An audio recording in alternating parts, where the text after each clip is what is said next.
আর লেখা ছিল কি, আমার ছেলেকে ক্যামেরা ধরতে দিয়েছি। এই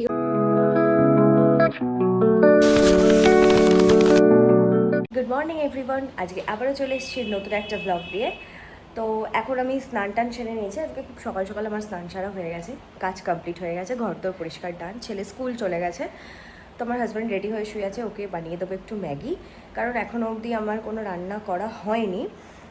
আর কালকে রিহার্সাল ছিল বলে আমি আজকে বেরোতেও পারিনি, প্রচণ্ড পা হাত পা ব্যথা, কাল থেকে আমি বেরোবো। তো এখন বানিয়ে দেবো ওকে ম্যাগি। আমার জন্য একটুখানি ওই গ্রিন টি বানাবো, আর একটুখানি পিনাট বাটার দিয়ে একটু ব্রেড, আজকে একটু ব্রেকফাস্ট করব। তো চলো ম্যাগি বানাই, যা কিছু বানাবো তোমাদের সাথে শেয়ার করছি, চলো। এই যে এখানে ম্যাগি একদিকে বসে গেছে, আর একদিকে সসপ্যানে আমি জল বসিয়ে দিয়েছি, গরম হচ্ছে জলটা আমার গ্রিন টির জন্য। এটা হলো আমার ব্রেড অ্যান্ড পিনাট বাটার, আর পাশে গ্রিন টি রাখা আছে। এই যে দেখো পিনাট বাটারটা, দারুণ পিনাট বাটারটা। আমার এর আগে কোনো দিনও পিনাট বাটার খাওয়ার প্রয়োজন হয়নি, বাট আজকে আমি খেলাম, বেশ ভালো খেতে, ভালোই লাগলো আজকে আমার খেতে, খারাপ লাগেনি। আমার ব্রেকফাস্ট কমপ্লিট, খেলাম হচ্ছে তোমার ব্রেড দিয়ে পিনাট বাটার আর গ্রিন টি। তো চলো এখন আমি বানাবো আজকে ওল চিংড়ি, কিভাবে বানাই তোমাদের সাথে সেটা শেয়ার করছি, চলো। এই চিংড়ি মাছগুলোই কালকে আমি বাজার থেকে নিয়ে এসেছিলাম। এই যে চিংড়ি মাছগুলোকে ভালো করে ধুয়ে নুন হলুদ মাখিয়ে নিচ্ছি, দেখো এই যে নুন হলুদ মাখানোর রেডি। এখন আমি কড়াইতে তেল দিচ্ছি চিংড়ি মাছগুলোকে ভাজার জন্য। এই দেখো চিংড়ি মাছগুলো আমি ভাজতে দিয়ে দিয়েছি। এই যে এখানে চিংড়ি মাছগুলো ভাজা হচ্ছে, একটু নাড়িয়ে দিচ্ছি, না হলে তলায় লেগে যেতে পারে, তাই একটুখানি মাছগুলোকে আমি নাড়িয়ে দিচ্ছি। মাছ ভাজা আমার কমপ্লিট, কড়াইতে একটুখানি তেল আছে, সেই তেলটার মধ্যেই আমি ওল আর আলুগুলোকে দেব। প্রথমে আমি ওল দিয়ে দিলাম, সবকটা ওলই আমি দিয়ে দিলাম, তারপর আমি এখন আলু দিচ্ছি এর মধ্যে। ওল আর আলু ভালো করে ভেজে নিতে হবে, ভেজে নিয়ে আমরা একটা জায়গায় তুলে রেখে দেবো। কড়াইয়ের মধ্যে একটুখানি তেল দিয়ে নিলাম, কারণ ওল আর আলু ভাজতে গিয়ে তেল একটুখানি কমে গেছিলো। এই যে দেখতে পাচ্ছ এখানে টমেটো আর পেঁয়াজ কেটে রাখা আছে, এবার আমি দিয়ে দিচ্ছি টমেটোগুলোকে। টমেটো ভাজা ভাজা হয়ে এলে তারপর আমি দেবো পেঁয়াজগুলো, মানে কেটে রাখা পেঁয়াজগুলো আমি তারপর দিয়ে দেবো, আর দিয়ে আমাকে ভালো করে নেড়ে দিতে হবে, নাহলে পেঁয়াজ টমেটো দুটোই একসাথে পুড়ে যেতে পারে। এই যে দেখো এখানে পেঁয়াজ আর টমেটো ভাজা ভাজা হয়ে গেছে, আমি এর মধ্যে দিয়ে দিচ্ছি একটু 1.5 চামচ মতো আদা বাটা, তারপরে দেব আমি রসুন বাটা। এই যে দেখো আমি রসুন বাটা দিচ্ছি, এরপরে আমি দেব কাঁচা লঙ্কা বাটা। এই যে কাঁচা লঙ্কা বাটা কেন দিই, আমি প্রত্যেকটা রান্নাতেই কাঁচা লঙ্কা ইউজ করি। কাঁচা লঙ্কা যেমন স্বাস্থ্যের পক্ষেও ভালো, সেরকম রান্নাগুলো খেতে বেশ সুন্দর হয়, আমি তো করি। এবার তোমরা কে কিসে করো আমি জানি না। তারপর একটুখানি মশলাগুলোকে হালকা করে নাড়িয়ে দেবো, যাতে না তলায় লেগে যায়, কারণ তলায় লেগে যাওয়ার সম্ভাবনা প্রচণ্ড থাকে। তারপরে আমি এটার মধ্যে দিয়ে দিচ্ছি নুন, টেস্ট মতো, মানে স্বাদ মতো নুন তোমাকে দিতে হবে তোমার মাপ মতো। তারপরে আমি এটার মধ্যে দিয়ে দেবো হলুদ গুঁড়ো, তারপরে আমি এটার মধ্যে দেবো চিনি, তারপরে আমি এটার মধ্যে দেবো আমার সিক্রেট মশলা।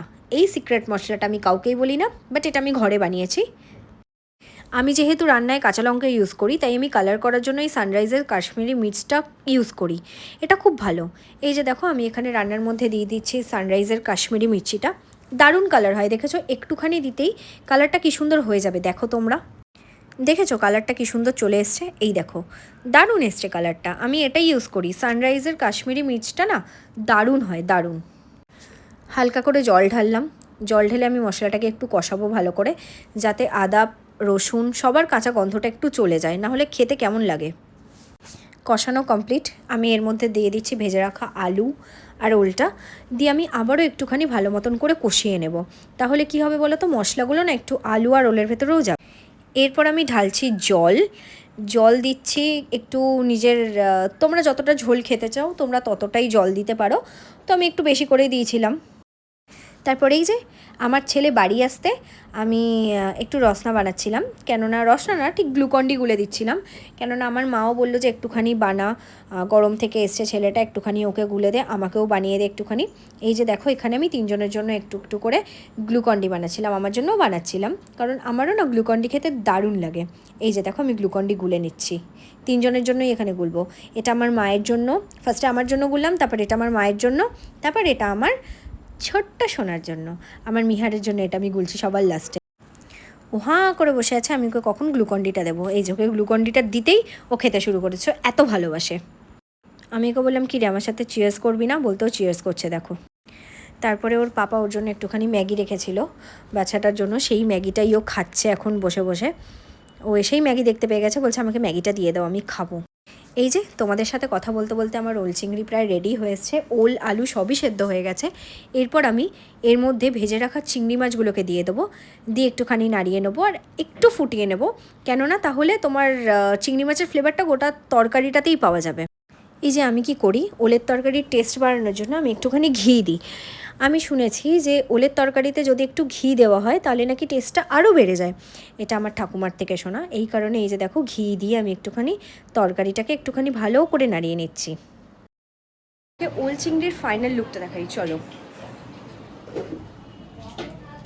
ওয়েট, এই যে আমার ওল চিংড়ির ফাইনাল লুক, তোমরা দেখতেই পাচ্ছ কেমন হয়েছে, দেখেই মনে হচ্ছে খুব সুন্দর খেতে হয়েছে। আমি জানি না, আমি এখনও টেস্ট করি। কমপ্লিট ওল চিংড়ি, মা বাকিটা বানিয়ে রেখেছিল, মা বানিয়েছিল শাক ভাজা বানিয়েছিল আর একটা কী বানিয়েছিল, যাই হোক আমার দায়িত্ব ছিল ওল চিংড়ি বানানোর, তো কমপ্লিট। আজকে ভেবেছিলাম সকালে উঠে ওল চিংড়িটা বানিয়ে অফিসে যাব, বাট ব্যাড লাক, আজকে আমি যেতে পারিনি, একদমই যেতে পারিনি, খুব মানে খারাপ শরীরটা, মানে গা হাত পা প্রচণ্ড ব্যথা। তো রান্না করার পর মনে হচ্ছিলো কিছু একটা খাই। কালকে স্পেন্সার থেকে এটা এনেছিলাম, ড্রাই কেক, ভিভে কোম্পানির। তো দেখি ট্রাই করে তোমাদেরকে বলি যে এটা কেমন খেতে। নতুন, আমি এতবার স্পেন্সারে গেছি, আমি এটা কালকেই দেখতে পেলাম, তো দেখি ট্রাই করে কেমন লাগে খেতে। এতদিন গেছি এটা পাইনি, বাট কালকে নতুন পেতেই, আর সব থেকে ইন্টারেস্টটা কোথায় হলো জানো, পার্পেল কালার বক্স থেকে, কজ আমার পার্পেল কালার প্রচণ্ড পছন্দের একটা কালার, আমার ফেভারিট কালার পার্পেল। তো সেই কারণে আমি আরও পার্পেল কালার বক্স থেকে তুলে নিয়েছি। আমি চিন্তা করিনি যে টেস্ট কেমন না কেমন। এগস অনলি লেখা আছে, মানে এটা ননভেজ, মানে ডিম দেওয়া আছে, তো সেই হিসাবেই যাকে খেয়ে টেস্ট করা যাক। চলো, প্যাকেটটা কাটার পর দেখলাম এরকম একটা প্যাকেট বেরোলো, তো চলো এই যে কাটি আগে এটা।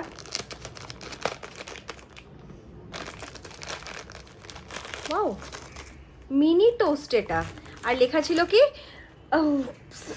আমার ছেলেকে ক্যামেরা ধরতে দিয়েছি, এই হচ্ছে দাও, আর লেখা ছিল যে ড্রাই কেক, এই যে ও ক্যামেরা ধরে দিচ্ছিল এতক্ষণ। তো এনিওয়ে টেস্ট করা যাক।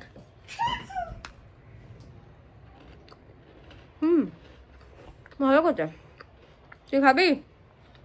খাবে না, খাবে না, তো চলো, ভালো খেতে, মিষ্টিও কম, মানে খুবই কম মিষ্টি, বেশ খাস্তা টাইপের, হেভি খেতে, তোমরাও খেতে পারো কিন্তু। এটা হচ্ছে ভিভে কোম্পানির ড্রাই কেক। তো চলো, লাঞ্চ কমপ্লিট। এই যে আমার পুত্র বদমাইশি করছে এখন। লাঞ্চ কমপ্লিট, এই জাস্ট কিছুক্ষণ আগে এলাম লাঞ্চ করে। তো লাঞ্চ করতে যাওয়ার আগে ভিডিও একদমই করা হয়নি, তাই লাঞ্চ করে উঠে করছি। ইনি আজকে ভাত খাননি, কেননা ইনি 11:30টার সময় তোমাদেরকে দেখালাম, 11:30টার সময় ইনি ম্যাগি খেয়েছেন, অনেকটাই ম্যাগি খেয়েছে। ওর পাপাকে করে দিয়েছিলাম, সেখান থেকে ওর পাপা বেশিটাই ওর জন্য রেখে গেছিলো, ওর পাপা কম খেয়েছিল, বেশিটা তুলে রেখে গিয়েছিল।